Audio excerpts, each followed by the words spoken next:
மாணவர்கள் அனைவருக்கும் இனிய காலை வணக்கம்.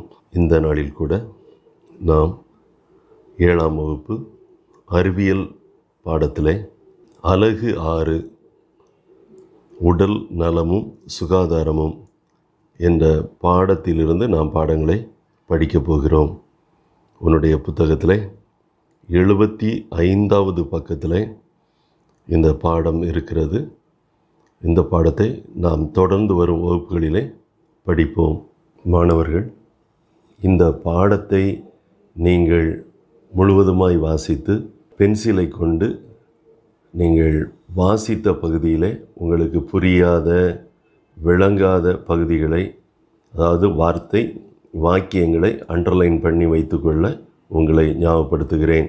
இந்த பாடத்தில் எவைகளையெல்லாம் நாம் கற்றுக்கொள்ளப் போகிறோம், அதாவது படிக்கப் போகிறோம் என்று சொல்லி கற்றல் நோக்கங்கள் என்று சொல்லி 75ஆம் பக்கத்தினுடைய கீழ்ப்பகுதியில் போட்டிருக்கிறாங்க.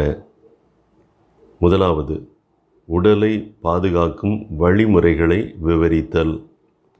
ரெண்டாவது, பல், கண், முடி ஆகியவற்றை பராமரிக்கும் முறைகளை அறிந்து கொள்ளுதல் மற்றும் சுகாதார பழக்க வழக்கங்களை பின்பற்றுதல். மூன்றாவது, தொற்றும் மற்றும் தொற்றா நோய்கள் பற்றி புரிந்து கொள்ளுதல், அதாவது அறிந்து கொள்ளுதல். நான்காவதாய், சில பொதுவான நோய்கள் மற்றும் அவற்றை குணப்படுத்தும் வழிமுறைகள் பற்றி அறிந்து கொள்ளுதல். ஐந்தாவதாய், முதலுதவி மற்றும் பாதுகாப்பு நடவடிக்கைகளை பற்றி அறிந்து கொள்ளுதல். இந்த 5 தலைப்புகளிலே நாம் இந்த பாடத்தை படிக்கப் போகிறோம். 75ஆம் பக்கத்தில் கற்றல் நோக்கங்களுக்கு மேலாய் ஒரு படம் கொடுக்கப்பட்டிருக்கிறது.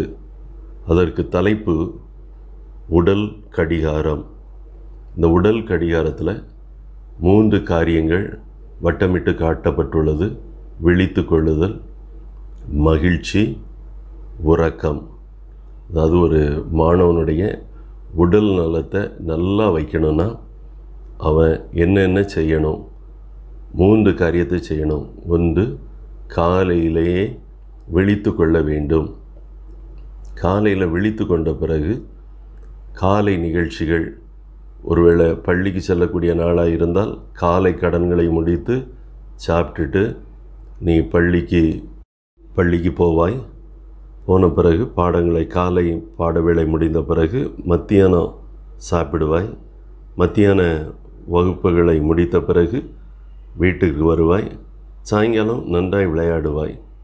அதன் பிறகு இரவு நீ செய்ய வேண்டிய காரியங்களெல்லாம் செய்துட்டு அதன் பிறகு நீ நன்றாய் தூங்க வேண்டும்.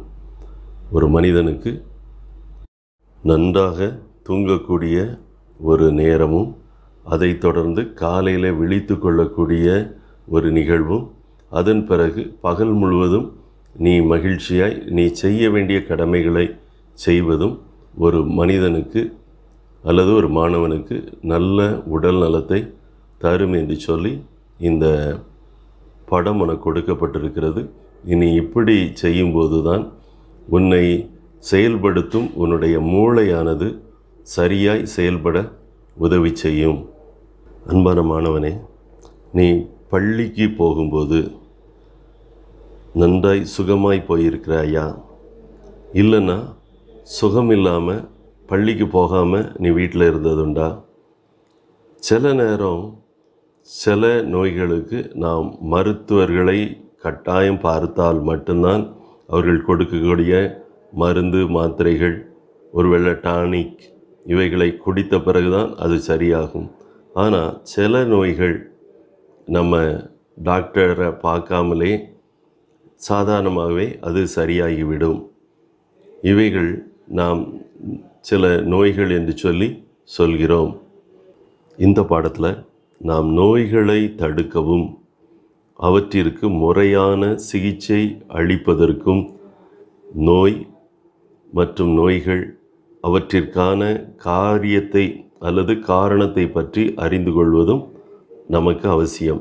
ஆகவே இந்த பாடம் நோய்கள் எப்படி வருகிறது என்பதற்கான பல்வேறு காரணங்களை புரிந்து கொள்ள இந்த பாடத்தில் நாம் படித்து அறிந்து கொள்ள போகிறோம். உனது புத்தகத்தில் 76ஆம் பக்கம் 6.1 சுகாதாரம். உடல் நலமே உண்மையில் சிறந்த செல்வமாகும். உங்கள் உடல் நலமாக இருந்தால் நல்ல மனதுடன் நீங்கள் நல்ல அறிவையும் அத்துடன் செல்வத்தையும் பெறலாம். உடல் நலம் என்பது நோய்கள், மன அழுத்தம் மற்றும் பிற பிரச்சனைகள் இல்லாத நல்ல மனநிலை மற்றும் உடல் நிலையை குறிக்கிறது.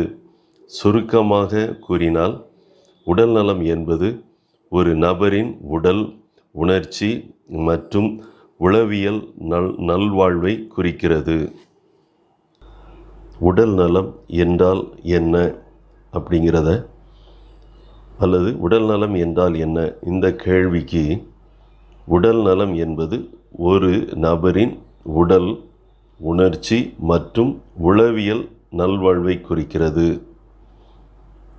நல்ல உடல் நலத்தை பேணுவதற்கு சிறந்த சுகாதாரத்தை பின்பற்றுவதோடு சத்து நிறைந்த உணவை உண்பது, உடற்பயிற்சி செய்வது, ஓய்வெடுப்பது மற்றும் நன்கு உறங்குவது போன்ற காரியங்கள் அவசியமாகும்.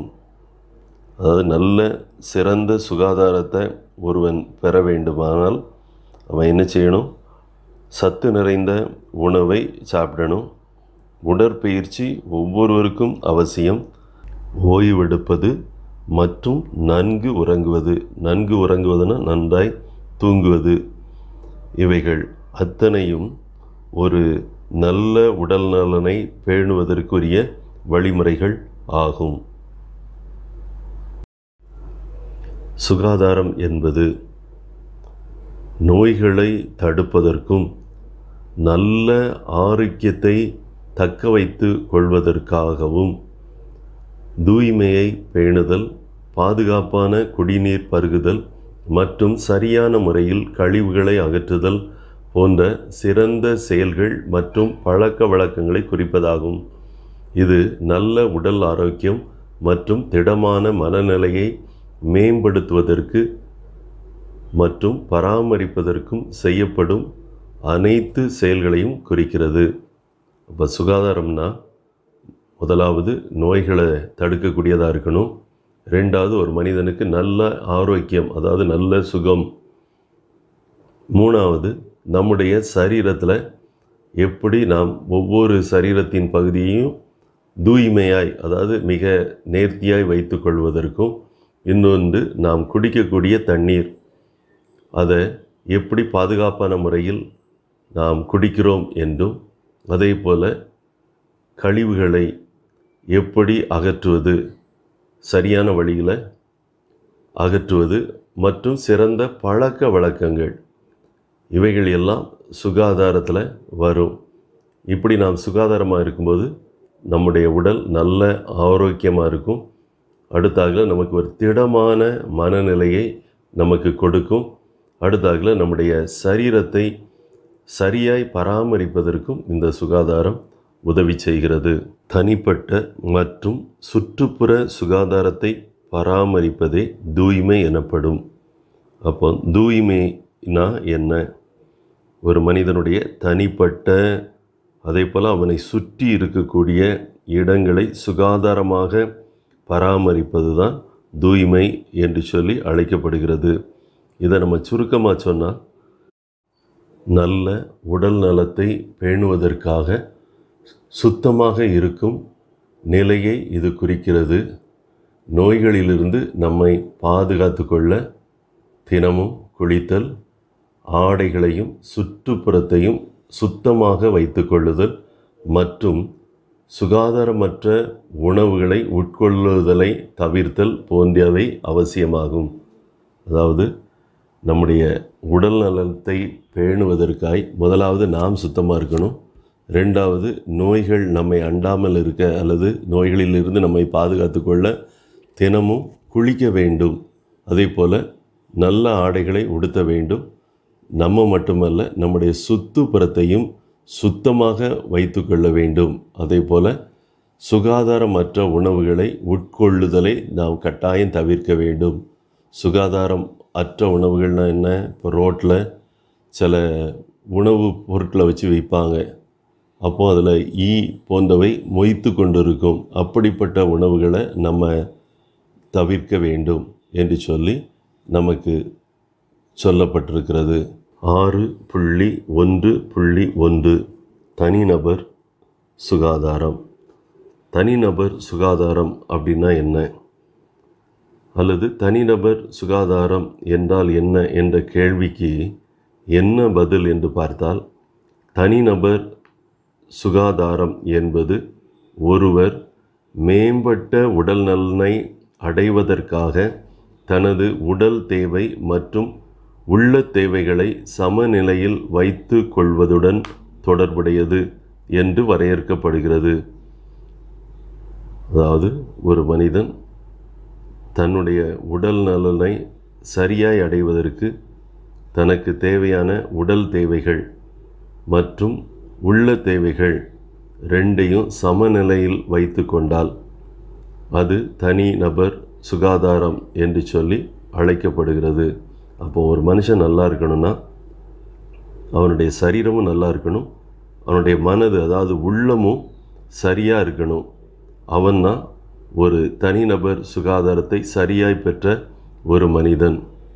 76ஆம் பக்கம் தனிநபர் சுகாதாரம் என்கிற பகுதியில் உனக்கு ஒரு படம் கொடுக்கப்பட்டிருக்கு. ஒரு தனிநபர் தன்னுடைய சுகாதாரத்தை எப்படி பராமரிக்கலாம்? தினமும் 2 வேளை பல் துலக்குதல், அதாவது காலையிலும் மாலையிலும், அதாவது இரவில் படுக்க போகிறதுக்கு முன்னாலேயும் அவன் தன்னுடைய பல்லை நன்றாய் துலக்க வேண்டும். 2வது, தினமும் தலைக்கு குளிக்கணும். 3வது, தலைமுடியை அலசுதல், அதாவது தலைமுடியை மட்டும் அழுக்குகள் போகும்படியாய் தண்ணீரை விட்டு அலசுதல். 4வதாய், கை மற்றும் கால்களை கழுவுதல். 5வதாய், சாப்பிடக்கூடிய உணவுகளை மூடி வைக்க வேண்டும், உணவை மூடி வைத்தல். கடைசியாய் 6வதாய், ஒரு சுத்தமான சுகாதாரத்தை விரும்பக்கூடிய ஒரு மனிதன் சுத்தமான துணிகளையும் அதே போல் யூனிஃபார்ம் பள்ளி சீருடைகளையும் தினந்தோறும் அணிய வேண்டும். இது ஒரு மனிதனுடைய தனிநபர் சுதந்திரத்தினுடைய செயல்பாடுகள். சளி மற்றும் காய்ச்சல் ஆகியவை பொதுவான தொற்று நோய்களாகும். இவை பாக்டீரியாவால் மட்டுமல்லாமல் வைரஸ் மூலமாகவும் தோன்றுகின்றன. உங்களுக்கு சளி மற்றும் காய்ச்சல் இருக்கும்போது தொடர்ந்து நாசியில் ஒழுகுதல், இருமுதல், தொண்டை வலி, சில சமயங்களில் உடல் வெப்பநிலை அதிகரிப்பு அல்லது மூட்டுகளில் வலி ஆகியவை ஏற்படலாம். சில நேரங்களில் லேசான வயிற்றுப்போக்கும் ஏற்படலாம். நம்முடைய உடம்பில் சில நோய்கள் வரும். அவைகள் தொற்று நோய், அதாவது ஒருத்தரிடத்திலிருந்து அடுத்தவங்களுக்கு வரக்கூடிய நோய். இது சளி, இன்னும் சில காய்ச்சல்கள். இவைகள் 2 கிருமிகளால் வருது. ஒன்று பாக்டீரியா, இன்னும் வைரஸ். இந்த 2 கிருமிகளாலும் பாக்டீரியா வைரஸ்னால தான் நமக்கு அநேக காய்ச்சல்கள் போன்றவை நமக்கு வருகிறது. இப்போது நமக்கு ஒருத்தருக்கு சளி பிடிச்சிருக்குன்னா முதல்ல அவங்களுக்கு வரக்கூடியது மூக்கிலிருந்து தண்ணீர் போன்றவை ஒழுகும். அடுத்தது இருமல் இருக்கும், சிலருக்கு தொண்டை வலி இருக்கும், சிலருக்கு காய்ச்சல் அடிக்கும். உடம்புல சாதாரணமாக இருக்கக்கூடிய வெப்பநிலையை காட்டிலும் அதிக வெப்பநிலை இருக்கும். சிலருக்கு கை கால்கள் மூட்டு, அதாவது ஜாயிண்டுகள்லாம் வலி இருக்கும். சிலருக்கு வயிற்றோட்டம், அதாவது வயிற்றுப்போக்கு ஏற்படலாம். இது எல்லாமே ஒரு மனிதனுக்கு வரக்கூடிய பாக்டீரியா அல்லது வைரஸ்னால் வரக்கூடிய சில நோய்கள். சளி எப்படி ஒரு மாணவன்கிட்டருந்து அடுத்த மாணவனுக்கு பரவுது என்று சொல்லி உன்னுடைய புத்தகத்தில் 76ஆம் பக்கம் கடைசி பேராகிராஃபில் கொடுக்கப்பட்டிருக்கிறது. சளியினால் பாதிக்கப்பட்ட உனது நண்பன் அல்லது உன்னுடன் படிக்கும் மாணவன் உனக்கு முன்பாக தும்மினாலோ அல்லது இருமினாலோ என்ன நிகழும்? அவ்வாறு தும்மும் போதும் மூக்கிலிருந்து ஒரு சில சுரப்புகள் வெளியேறும். நாசியிலிருந்தும் வெளியேறும் சளியில் பாக்டீரியா அல்லது வைரஸ் காணப்படலாம். நோயாளி நாசியை தொட்ட பின் வேறு பொருட்களையோ அல்லது வேறு நபரையோ தொடும்போது வைரஸ் பிறருக்கு பரவுகிறது. நோயாளி தும்மும்போது அல்லது இருமும்போது வெளியேறும் துளிகளில் வைரஸ் இருந்தால் அந்த வைரஸ் காற்றில் பரவுகிறது. எனவே சளி மற்றும் காய்ச்சல் உடையவர்கள் எவ்விதத்திலும் மற்றவர்களுக்கு வைரஸ் பரவாமல் இருப்பதற்காக கைக்குட்டைகளை பயன்படுத்தி நாசியை சீந்துவதும் கைகளை அடிக்கடி கழுவுவதும் அவசியமாகும். அதாவது கைக்குட்டையை பயன்படுத்தணும். அடுத்தபடியாக யாருக்கு அந்த சளி இருக்கிறதோ அவங்க தங்களுடைய கைகளை அடிக்கடி கழுவ வேண்டும். உனது புத்தகத்தில் 77ஆம் பக்கம் ஒரு படம் கொடுக்கப்பட்டிருக்கிறது. ஒரு மனிதன் தும்மும்போது என்ன நடக்கிறது என்று சொல்லி. முதலாவது, அவன் தும்மும்போது அவன் தும்மிய இடத்தில் சிறிய துளிகள் ஆவியாகி நுண்ணிய நீர் துகள்களாக மாறுகிறது. அவை பல நிமிடங்கள் முதல் சில மணி நேரங்கள் வரை காற்றில் தங்கியிருக்கின்றன. சில வினாடிகளுக்கு பின் பெரிய துளிகள் நிலத்தில் விழுகின்றன. அப்போ ஒரு மனிதன் அதிகமாய் தும்மும்போது சிறிய துளிகள் ஆவியாகி போயிடுது. இன்னும் சில துளிகள், நுண்ணிய துளிகள் நீர் துகள்களாக மாறிடுது. அவைகள் பல நிமிடங்கள் அல்லது சில மணி நேரங்கள் வரை காற்றில் பரவிட்டு காற்றினால் அங்கு இங்கும் அவைகள் கொண்டு செல்லப்படும். ஆனால் பெரிய துளிகள் நிலத்தில் விழுந்து விடுகிறது. ஆகவே இவைகளை சுவாசிக்கக்கூடிய ஒரு மனிதன், அவனுக்கு இந்த மனிதன் தும்மிய அந்த தும்மலிருந்து வரக்கூடிய வைரஸ்கள் இன்னொரு மனிதனுக்கு பரவ முடியும். செயல்பாடு 1. நீ செய்ய வேண்டும் என்று சொல்லி உனக்கென்று ஒரு செயல்பாடு கொடுக்கப்பட்டிருக்கிறது. தினசரி செயல்களை பட்டியலிடுங்கள். நீ செய்யக்கூடிய காலையிலிருந்து இரவு வரை நீ முழித்ததிலிருந்து என்னென்ன செய்வாய் என்று சொல்லி நீ பட்டியல் போட வேண்டுமாம். அவர்களே சில காரியங்களை கொடுத்துருக்குறாங்க, நடவடிக்கைகள் என்று சொல்லி. அதை ஒரு நாளில் நீ எத்தனை தரம் அல்லது எத்தனை முறை செய்கிறாய் என்று சொல்லி நீ குறிக்க வேண்டும். இது உன்னுடைய வேலை. உன் புத்தகத்தில் நீ நிரப்பி வைத்து கொள்ள வேண்டும். பல் துலக்குதல், அதாவது பல் விளக்குதல். காலம் எந்திரிச்சோடனே அநேகர் விளக்கிடுவீங்க, ஒரு சிலர் மறந்துடுவாங்க. பல் துலக்குதல் எப்போமெல்லாம் செய்யலாம்? பல் 2 முறை கட்டாயம் விளக்கணும். ஒன்று காலை எழுந்த உடனே, இன்னொன்று இரவு படுக்க போவதற்கு முன்பதாக பல் விளக்கி படுப்பது நல்லது. ஆகவே நீ எத்தனை முறை செய்கிறாய் என்று சொல்லி அங்கே குறிக்க வேண்டும். 2வது குளித்தல். நீ எத்தனை முறை ஒரு நாளில் குளிப்பாய் என்று சொல்லி. தலைமுடி அலசுதல். சிலருக்கு நல்லா விளையாண்டு தலைமுடி அப்படியே தூக்கி நிற்கும். அவங்களுக்கு வெறுமனே சீப்பு வச்சு சீவுனா தலை நிற்காது. ஆகவே என்ன செய்வாங்க, தலையில் கொஞ்சம் தண்ணியை தெளிப்பாங்க அல்லது தலையில் தண்ணியை வைத்து அலசுவாங்க. அலசிட்டு தலைமுடியை சீவுவாங்க. அப்படி நீ ஒரு நாளில் எத்தனை முறை செய்வாய் என்று சொல்லி அங்கே நீ குறிக்க வேண்டும். அதே போல் கை மற்றும் கால் கழுவுதல். நீ எப்போமெல்லாம் கை கால்களை கழுவுவாய்? பொதுவாக சாப்பிடும் முன்னால் கட்டாயம் கை கால்களை கழுவ வேண்டும்.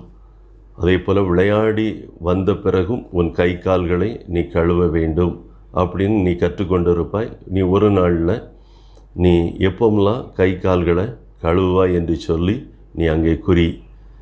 கடைசியாய் சுத்தமான துணி. நீ காலை எழுந்து குளித்த பிறகு ஒவ்வொரு நாளும் சுத்தமான துணி அணிய வேண்டும். ஒருவேளை பள்ளி இருந்தால் பள்ளி யூனிஃபார்ம், சீருடை அணிய வேண்டும். நீ எப்படி உன் சுத்தத்தை பேணுகிறாய் என்று சொல்லி இந்த அட்டவணையில் நீ குறி. அதே போல் நீ இப்படி சுத்தத்தை அல்லது சுத்தமான நடவடிக்கைகளை நீ மேற்கொண்டால் மட்டும்தான் நீ சிறந்த உடல் தகுதியுடன் இருப்பதற்கு இந்த செயல்கள் உனக்கு உதவும் என்று சொல்லி நீ அறிந்து கொள். 6.1.2 சமூக சுகாதாரம். நாம் இதுவரை தனி மனிதனுடைய சுகாதாரம், அதாவது ஒரு மனிதன் எப்படி சுகாதாரமாய் வாழ வேண்டும் என்று சொல்லி நாம் பார்த்தோம். இப்போ சமூகம், அதாவது நாம் வாழும் பகுதியில் எப்படி சுகாதார காரியங்களை நம்ம நடப்பிக்க வேண்டும் என்று சொல்லி பார்க்க போகிறோம். ஒரு சமூகம் என்பது ஒரு குறிப்பிட்ட பகுதியில் ஒன்றாக வாழும் மக்களால் உருவாகிறது. ஒரு சமூகம் அப்படின்னா ஒரு குறிப்பிட்ட பகுதியில் ஒன்றாக வாழும் மக்களால் உருவாகிறது. அச்சமூகத்தில் வாழும் மக்கள் ஆரோக்கியமான வாழ்க்கையை வாழ விரும்பினால் அவர்கள் அடிப்படையான சமூக சுகாதாரத்தை கட்டாயம் பராமரிக்க வேண்டும். அதாவது சமூகம் என்பது இப்போ நீனும் வீட்டின் அருகிலே இருக்கக்கூடிய மக்களும் அல்லது உன்னுடைய ஊரில் உள்ள மக்கள் அனைவரும் சமூகம் என்று சொல்லி அழைக்கப்படுகிறது. நீங்கள் உங்கள் வீட்டையும் உங்கள் வீட்டை சுற்றிலும் இருக்கக்கூடிய அந்த தெருவையும் அந்த ஊரையும் நீங்கள் சுத்தமும் சுகாதாரமாய் வைத்து கொண்டால் அவைகள் மிக மிக நல்லது. இப்போது அதைத்தான் நம்ம படிக்க போகிறோம். சமூக சுகாதாரத்தில் நம்ம என்னென்ன காரியங்களை செய்தால் சமூக சுகாதாரத்தை பராமரிக்கலாம் என்று சொல்லி கற்றுக்கொள்ளப் போகிறோம். முதலாவது, நாம் வாழும் சுற்றுப்புறத்தை தூய்மையாக வைத்திருக்க வேண்டும். ரெண்டாவது, வடிகால்கள், சாக்கடை, அதாவது நம்ம வீட்டிலிருந்து வெளியேறக்கூடிய கழிவு நீர், இவைகளை சரியான முறையில் மூடப்பட்டிருக்க வேண்டும். மூன்றாவது, வீடுகளில் பயன்படுத்தப்பட்ட பின் கழிவு நீரை திறந்த குழாய்களிலேயோ அல்லது திறந்த வெளியிலேயோ வெளியேற்றக்கூடாது. நான்காவது, வீட்டு குப்பைகளை அரசு வழங்கியுள்ள குப்பை தொட்டிகளில், பச்சை மற்றும் நீலம், இந்த தொட்டிகளில் தனித்தனியாக பிரித்து நாம் இந்த குப்பைகளை போட வேண்டும். அதாவது மக்கும் குப்பையை பச்சையிலும் மக்கா குப்பைகளை நீல நிற குப்பை தொட்டியிலும் போட்டு முறையாக நாம் பராமரிக்க வேண்டும். அதாவது நாம் நம்முடைய வீட்டையும் சுத்தமாக வச்சுருக்கணும், தெருவையும் சுத்தமாய் வைத்திருக்க வேண்டும். ரெண்டாவது, வடிகால்கள், வீட்டிலிருந்து வெளியேறக்கூடிய கழிவு நீர் சரியாக வெளியே சென்று அது மூடப்பட்டிருக்க வேண்டும். கழிவு நீரை வெளியே திறந்த வெளிகளில் வெளியேற்றக்கூடாது. அடுத்தபடியாக அரசாங்கம் கொடுத்துருக்கிற குப்பை தொட்டிகள், நம்ம வீட்டுக்கு வெளியே அல்லது நம்முடைய ஊரில் தெரு முனையில் இந்த தொட்டிகள் வைத்திருப்பாங்க, அதாவது குப்பை தொட்டிகள். அதில் பச்சை மற்றும் நீலம் நிறத்தில் உள்ள தொட்டிகளில் பச்சை நிறத்தில் மக்கும் குப்பையையும் மக்காத குப்பை, அதாவது கேரி பேக் மாதிரி உள்ள பிளாஸ்டிக் பொருட்கள் இவைகளையெல்லாம் நீல நிற குப்பை தொட்டிகளிலும் போட்டு நாம் பாதுகாப்பான முறையில் இவைகளை நம்ம வீட்டை விட்டு வெளியேற்ற வேண்டும். உங்களுக்கு தெரியுமா என்று சொல்லி ஒரு இன்ஃபர்மேஷன் ஒன்று உனக்கு கொடுக்கப்பட்டிருக்கிறது, ஒரு தகவல் உனக்கு கொடுக்கப்பட்டிருக்கிறது. டெங்கு காய்ச்சலானது டென் 1-2 வைரஸால் தோற்றுவிக்கப்பட்டு ஏடிஎஸ் ஏஜிப்டி என்கிற கொசுக்களினால் பரவுகிறது. இது இரத்த தட்டுகளின் எண்ணிக்கையை குறைக்கிறது. இந்த கொசுக்கள் தாங்கள் இருக்கும் இடத்திலிருந்து அதிகபட்சமாக 50-100 மீட்டர் சுற்றளவில் பரவக்கூடியவை. இங்கே ஒரு கொசுவை பற்றி போட்டிருக்கிறாங்க. கடந்த வருஷங்கள்லாம் இந்த டெங்கு காய்ச்சலால் பாதிக்கப்பட்டவர் அநேகர். குறிப்பாக ஒன்றை போல மாணவர்களை எளிதில் இந்த டெங்கு காய்ச்சல் பாதிக்கும். இதுக்கு காரணமான ஒரு உயிரின்னு சொன்னால் இந்த கொசு. இந்த கொசுக்கு ஏடிஸ் என்று சொல்லி பெயர். இந்த கொசு நல்ல தண்ணியில் தான் என்ன செய்யும், முட்டை விட்டு தன்னுடைய இனவிருத்தியை பண்ணி அந்த கொசுக்கள் தான் நம்ம கடிக்கும். அப்படி இந்த கொசுக்கள் நம்மை கடிக்கும்போது நம்மளுக்கு நடக்கக்கூடிய ஒரு காரியம், நம்முடைய இரத்தத்தில் 3 காரியங்கள் இருக்கிறது. ஒன்று இரத்த சிவப்பு அணுக்கள், இன்னொன்று இரத்த வெள்ளை அணுக்கள், 3வது இரத்த தட்டுகள், இங்கிலீஷில் பிளேட்லெட்ஸ்ன்னு சொல்லுவாங்க. இந்த 3 நம்முடைய இரத்தத்தில் இருக்குது. இந்த இரத்த தட்டுகள் என்ன செய்திடும், நம்முடைய உடலில் அதனுடைய எண்ணிக்கையை இந்த கொசு கடித்து வரக்கூடிய டெங்கு காய்ச்சல்னால் நமக்கு குறைந்து போகும். அப்போ சிலருக்கு மரணம் கூட ஏற்படலாம். இவைகள் நல்ல தண்ணியில் தான் முட்டையிட்டு இனப்பெருக்கம் செய்யும். இது உன் வீட்டில் இருந்து ஒரு 50லேருந்து 100 மீட்டர் தூரத்திற்கு இந்த கொசு போய் அங்கே இருக்கிறவர்களை கடிக்கக்கூடியது. ஆகவே நல்ல தண்ணீர் எங்கேயாவது திறந்திருந்தால் அவைகளை மூடி வைக்க வேண்டும். இதைத்தான் உனக்கு செயல்பாடு 2ல் கொடுத்துருக்குறாங்க. நீ வாழும் சூழலை எப்படி தூய்மையாக நீ வைத்திருந்தால் இந்த டெங்கு காய்ச்சலை பரப்புகிற கொசுவிடமிருந்து நீ தப்புவிக்கப்படலாம் என்று சொல்லி. ஆகவே செயல்பாடு என்கிற அந்த 2வது என்கிற படத்தை நீ பாரு. அங்கே போட்டிருக்கோம், ஒரு ட்ரம்மில் தண்ணீர் நிறையா இருக்குது, ஆனால் மூடி போடாமல் இருக்குது. அது நல்ல தண்ணியாக இருந்தால் நிச்சயமாக இந்த ஏடிஎஸ் கொசுக்கள் இதில் முட்டையிட்டு இனப்பெருக்கம் செய்ய முடியும். ஆகவே அதை மூடி வைக்கணும். 2வது, நம்முடைய வீட்டின் பாத்ரூமில் ஒரு வாளி திறந்த நிலையில் இருக்குது. வீட்டில் கூட அந்த கொசுக்கள் வந்தால் முட்டையிட்டு வீட்டில் பாத்ரூமில் கூட இனப்பெருக்கம் செய்ய முடியும். ஆகவே அதை மூடி வைக்க வேண்டும். 3வதாய், உணவுப் பொருட்கள் வைக்கக்கூடிய இடத்துல இந்த கொசுக்கள் முட்டையிட முடியும். ஆகவே அவைகளை எல்லாவற்றையும் உணவுப் பொருட்களெல்லாம் மூடி வைக்க வேண்டும்.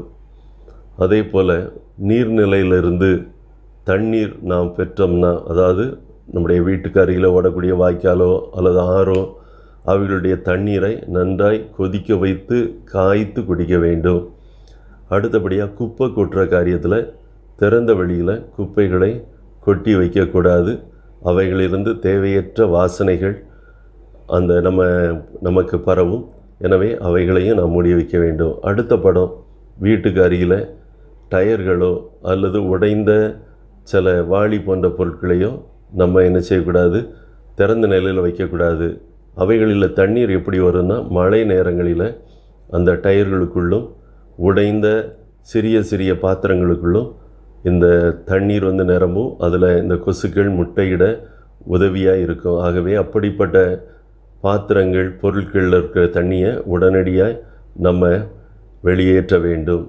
கடைசியாக, வீட்டில் நம்ம ஆடு மாடுகளை வளர்ப்போம். அந்த இடத்தை சுத்தமும் சுகாதாரமாய் வைத்துக்கொள்ள வேண்டும்.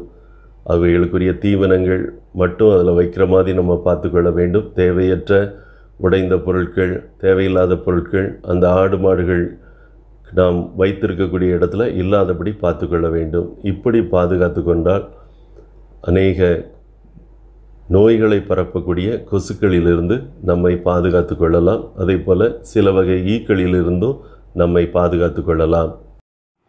அன்பு மாணவர்களே, இன்றைய நாள் பாட வேளை இத்துடன் நிறைவு பெறுகிறது.